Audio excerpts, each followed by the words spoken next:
நம்மை உண்மையுள்ளவர்கள் என்று எண்ணி நமது கரங்களிலே பரம பணியை கொடுத்த ஆண்டவராகிய இயேசு கிறிஸ்துவின் நாமத்தில் உங்கள் யாவருக்கும் என்னுடைய அன்பான வாழ்த்துக்கள். இந்த நாளின் தியானத்தின் தலைப்பு ஃபெய்த்ஃபுல்னஸ், நம்பகம். வாசிக்க வேண்டிய வேத பகுதி மத்தேயு 25ஆம் அத்தியாயம் 14 முதல் 23 வசனங்கள். அன்றியும் பரலோக ராஜ்யம் புரதேசத்துக்கு பிரயாணமாய் போகிற ஒரு மனுஷன் தன் ஊழியக்காரரை அழைத்து தன் ஆஸ்திகளை அவர்கள் வசமாய் ஒப்பு கொடுத்தது போல் இருக்கிறது. அவனவனுடைய திறமைக்கு தக்கதாக ஒருவனிடத்தில் 5 தாலந்தும், ஒருவனிடத்தில் 2 தாலந்தும், ஒருவனிடத்தில் 1 தாலந்துமாக கொடுத்து உடனே பிரயாணப்பட்டு போனான். 5 தாலந்தை வாங்கினவன் போய் அவைகளை கொண்டு வியாபாரம் பண்ணி வேறு 5 தாலந்தை சம்பாதித்தான். அப்படியே 2 தாலந்தை வாங்கினவனும் வேறு 2 தாலந்தை சம்பாதித்தான். 1 தாலந்தை வாங்கினவனோ போய் நிலத்தை தோண்டி தன் எஜமானுடைய பணத்தை புதைத்து வைத்தான். வெகு காலமான பின்பு அந்த ஊழியக்காரருடைய எஜமான் திரும்பி வந்து அவர்களிடத்தில் கணக்கு கேட்டான்.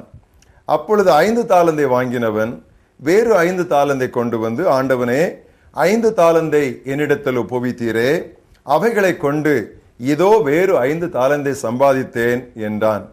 அவனுடைய எஜமான் அவனை நோக்கி, நல்லது, உத்தமமும் உண்மையுமான ஊழியக்காரனே, கொஞ்சத்திலே உண்மையாயிருந்தாய், அநேகத்தின் மேல் உன்னை அதிகாரியாக வைப்பேன், உன் எஜமானனுடைய சந்தோஷத்திற்குள் பிரவேசி என்றான்.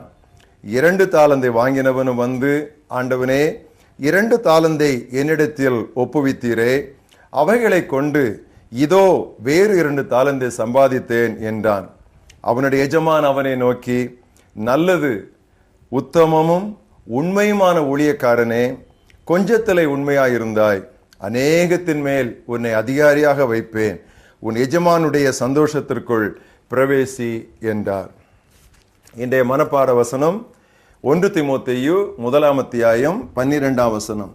கர்த்தராகிய இயேசு கிறிஸ்து என்னை உண்மை உள்ளவன் என்று எண்ணி இந்த ஊழியத்தில் நியமித்தபடியால் அவரை துதிக்கிறேன். I thank Christ Jesus our Lord that he counted me faithful, appointing me to his service. நம்பகம் எனும் பண்பிற்கு எதுவுமே மாற்றாக முடியாது.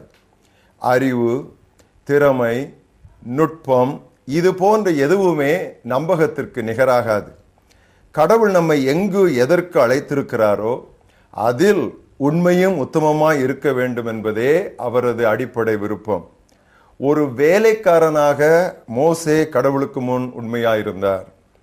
ஒரு மகனாக இயேசு கடவுளுக்கு முன் உண்மையாயிருந்தார்.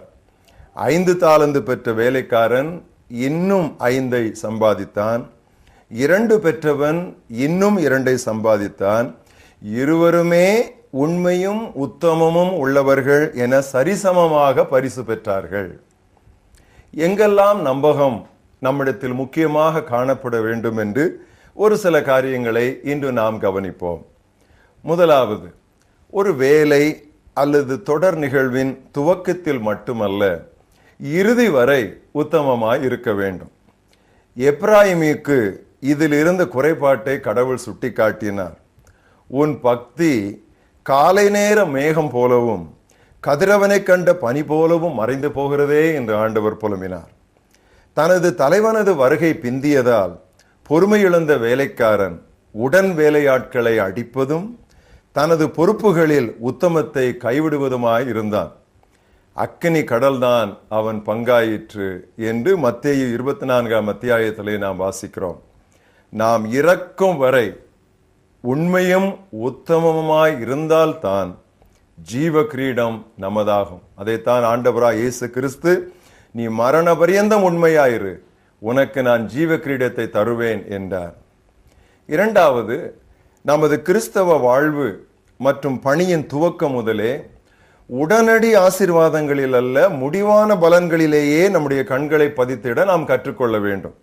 அப்பொழுதுதான் எவ்வித இடர்பாடுகள் வந்தாலும் பொறுமையாயிருந்து முடிவு வரை உத்தமத்தை காத்து கொள்ள முடியும். சரித்திரத்திலே ஒரு எடுத்துக்காட்டு உண்டு.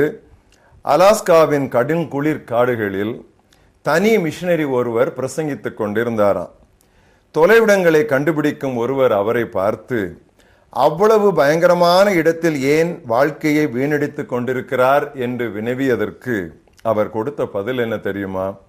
விளைவுகளை பற்றி எனக்கு கவலை இல்லை, அவற்றை கடவுளது கரங்களில் நான் விட்டு விடுகிறேன். என்னை பொறுத்தவரை நான் உத்தமமாய் இருந்து கடவுளுக்காய் என்னாலான அத்தனையும் செய்ய வேண்டும் என்றோ ஒரு நாள் முடிவுகள் வெளிவரும் என்றாராம். இதையே நம்முடைய வாழ்க்கையின் முன்மாதிரியாக நாம் கொள்ள வேண்டும். மூன்றாவதாக, பணக்காரியங்களில் உத்தமமாய் இருப்பது கடவுளுடைய பார்வையில் எண்ணி பார்க்க முடியாத முக்கியத்துவம் வாய்ந்தது. ஆண்டவர் சொன்னார், நேர்மையற்ற செல்வத்தை கையாளுவதிலேயே நீங்கள் நம்பத்தகாதவராயிருந்தால் யார் உங்களை நம்பி உண்மை செல்வத்தை ஒப்படைப்பார்? மிகச் சிறியவற்றில் நேர்மையற்றவர் பெரியவற்றிலும் நேர்மையற்றவராய் இருப்பார் என்பது ஆண்டவருடைய முடிவு. சிறிய காரியங்களில் உண்மையாய் இருப்பதுதான் பெரிய காரியம். Faithfulness in small things is the big thing. சகோதரி சாராள் நவரோஜி அவர்கள் அருமையாக பாடின ஒரு பாடலில் உள்ள ஒரு கவி.